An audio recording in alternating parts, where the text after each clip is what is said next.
this video, we're going to look at matrix representations of relations, and we're also going to look at how to determine properties of relations based on the matrix representation. So the first thing that we want to do is know how to actually represent a relation using a matrix. And essentially what we're going to do is we're going to create a 0, 1 matrix, and in our matrix, the 1 will represent an ordered pair that is in our relation, and a 0 will represent the ordered pair that is not in our relation.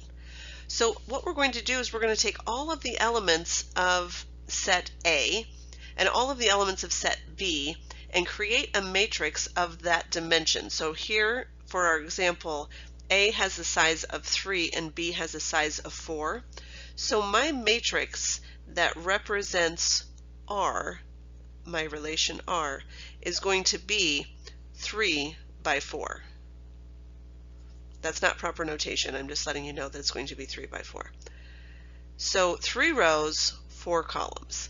Now, you can choose, if you'd like, to write the 0, 1, 2 for A and the 1, 2, 3, 4 for B, but it's not necessary. What is necessary is that you have a 3 by 4 matrix.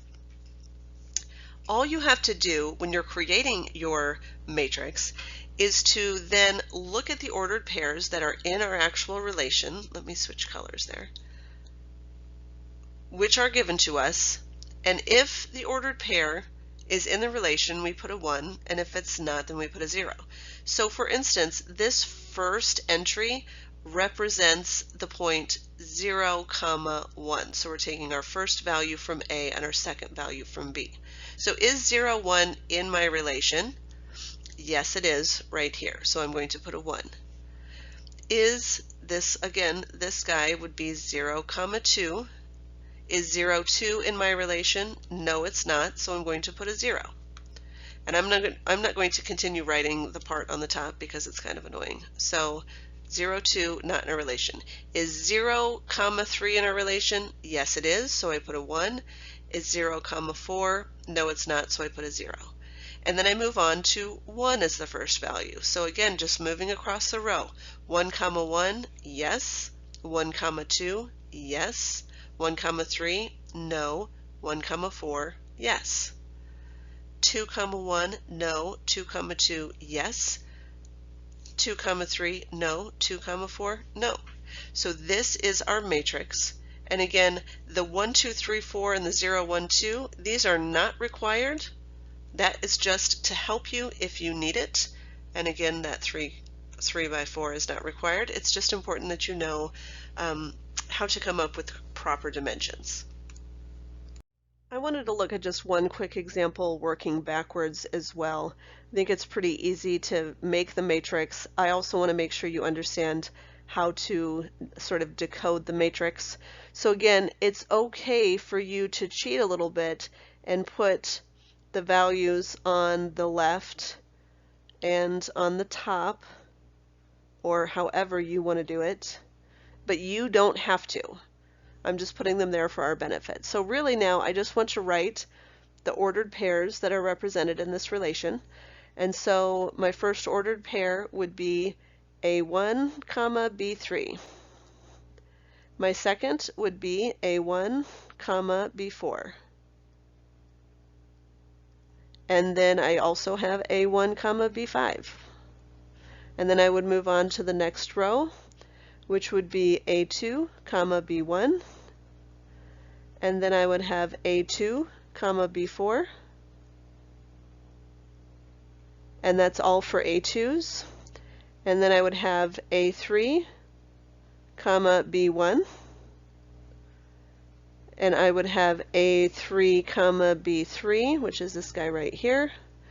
And I would have A3, B5, which is this guy right here. And that would be the relation.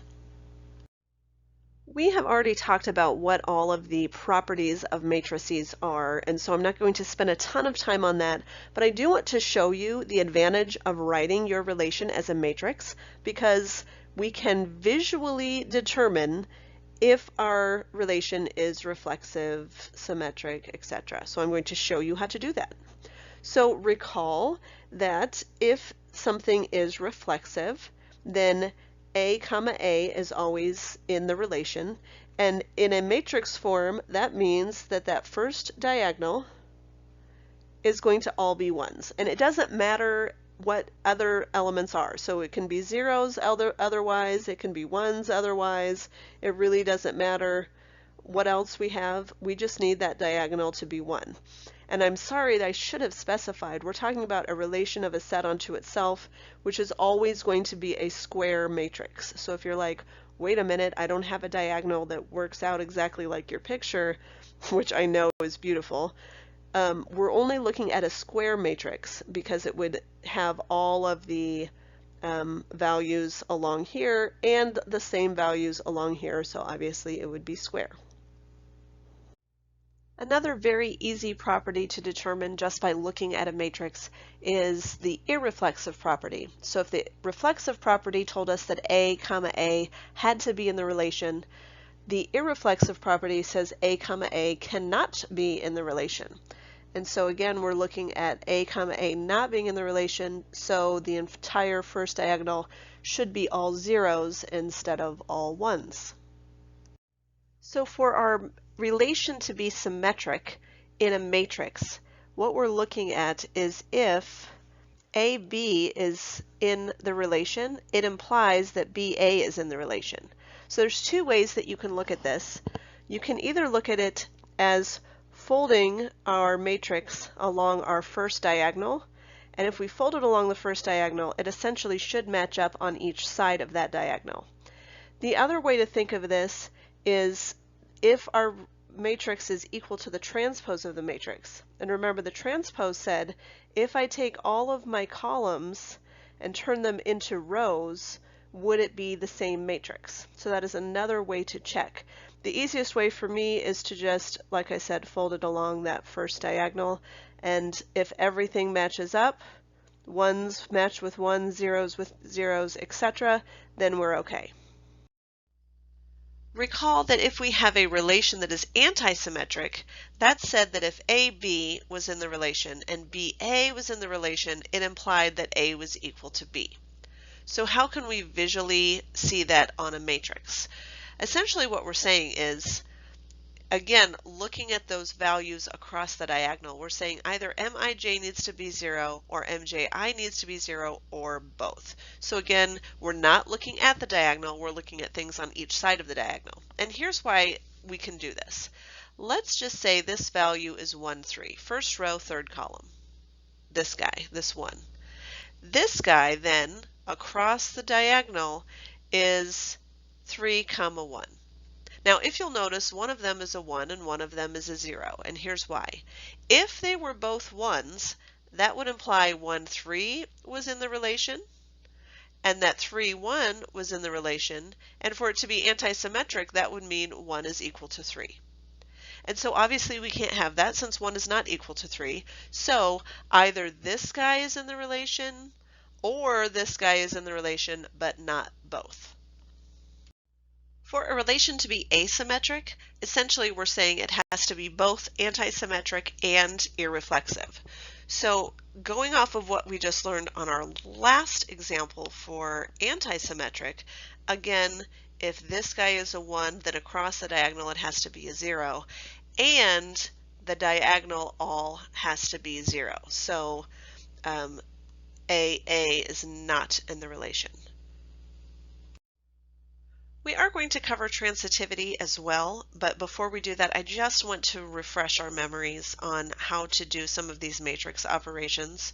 So, for instance, if I have two relations and I'm trying to find the union of those two relations, it's essentially just the join. So it's if one value is in there or the other. So if I'm doing this, I'm saying, okay, I've got a 1, so there's a 1. This one's 0, this one's 0, so neither one is 0, so it's a 0. These are both 1s. There is only one 1, but that's okay because it's an OR. It's a join. 1, 1 gives me a 1. 0, 0 gives me a 0. 0, 0 gives me a 0, 1, 0 still gives me a 1, and 1, 0 still gives me a 1. The other one obviously is the intersection, which is the meet. Remember, this is the and. So we're thinking about this guy. So even though it's intersection, we're looking at the meet of two 0, 1 matrices, and the meet would be they both have to be 1s. So going back up here, anytime I see two 1s, I get a 1, otherwise it's a 0. So there's two 1s, so that's a 1. 0, 0 gives me 0. 1, 1 gives me 1. Going on to the next row, I have 1, 0, so that's a 0. They have to both be 1s. 1, 1, so that's a 1. And 0, 0, that's a 0. And then we have 0, 0. We have 1, 0. And we have 1, 0. So let's look at two more operations on matrices, or two more operations on relations that are represented by matrices. And the first is composition. And in composition, essentially what we're going to do in order to find the composition is to take the Boolean product of the opposite order, because with composition we always really go in the opposite order. You start from the inside out, etc. So this is actually the matrix that represents the relation S with the Boolean product of the matrix that represents the relation G. And so what we're doing here is this one, remember, gets a little bit complicated. This is where I'm going to take the first row of MS, and I'm going to think about it as a column. It's 1, 0, 1, so I'm just rewriting that first row.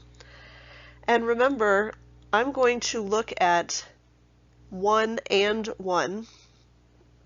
And so instead of having to write 1 and 1, I'm just going to write that 1 and 1 would be 1. And then remember, it's an OR, and then 0 and 1 would be 0, and 1 and 0 would be 0. And remember, those are ORs, and so what I'm going to be looking for is at least one to give me a 1 over here. And then I'm going to do the next row, the next column. So 1 and 0 is 0, 0 and 1 is 0, 1 and 1 is 1. So that means this is a 1. And then 1 and 1 is 1. And I really don't have to check the rest, but that would be 0 and 1. And so I've got 1, 1, 1 as my first row. Let me write those a little better. 1, 1, 1. And then I would just do the same thing, and I'll switch up colors so we can see. Now I'm going to use 0, 1, 0. And I'm going to do the same thing. I'm going to take 0 and 1, which is 0, 1 and 1, which is 1, and 0 and 0, which is 0, and then 0 and 0, which is 0, 1 and 1, which is 1, 0 and 1, which is 0, and then 0 and 1, which is 0, 1 and 0, which is 0, 0 and 1, which is 0. So my next row is 1, 1, 0. And then last time through, let's use yellow. And I'm taking 0, 0, 0. And we can pretty quickly see that we're just going to end up with zeros here because we can never possibly have two 1s. So that would be 0, 0, 0. So that is the composition, which is essentially just the Boolean product in the opposite order in which the matrices are given to you.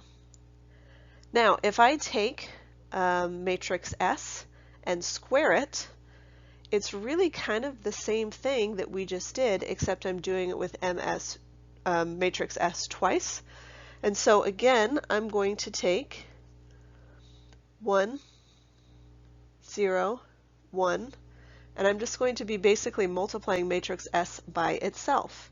So I'm doing the exact same thing. So that would give me 1 or 0 or 0,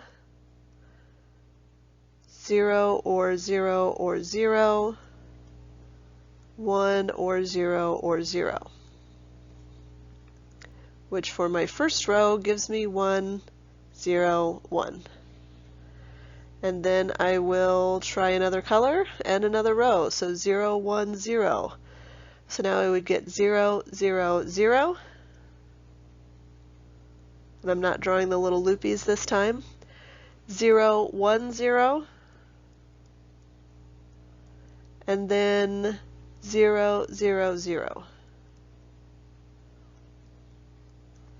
And that gives me 0, 1, 0 for my next row.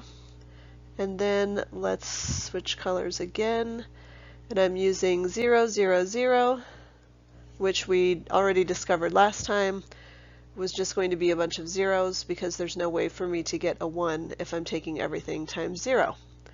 So that is my square. My matrix squared is really just the Boolean product of itself.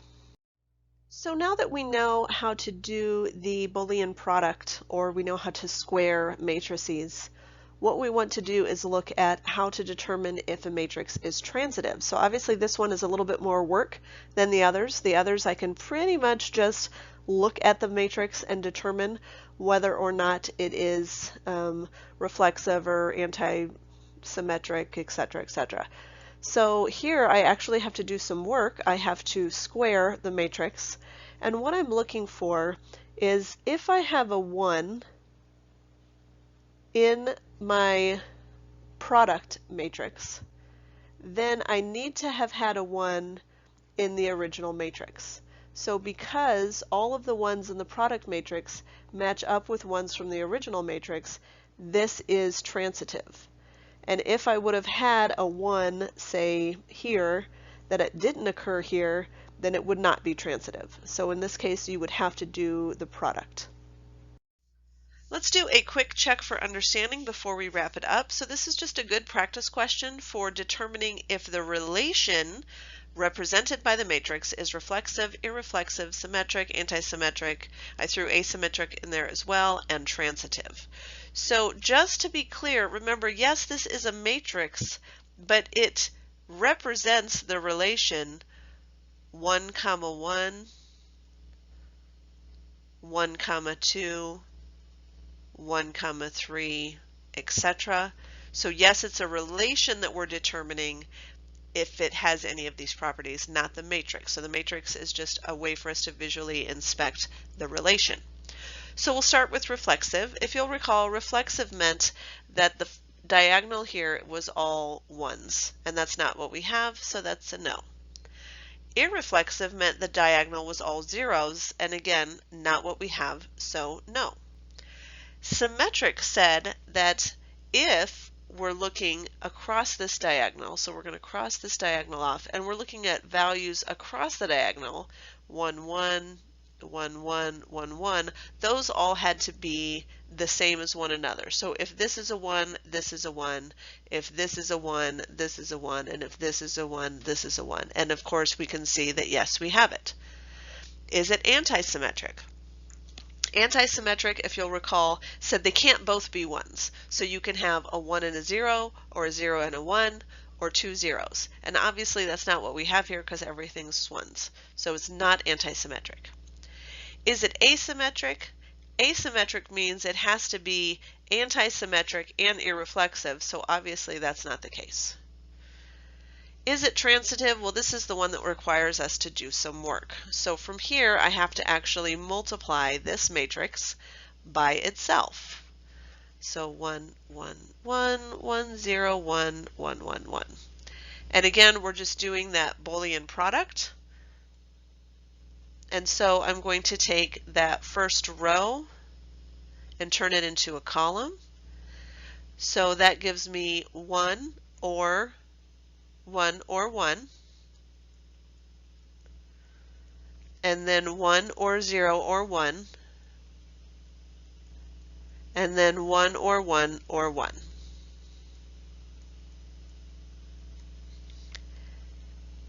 And then for my last, well, let's go ahead and find those values. So 1 or 1 or 1 means 1, and 1 or 0 or 1 means 1, and of course that's a 1.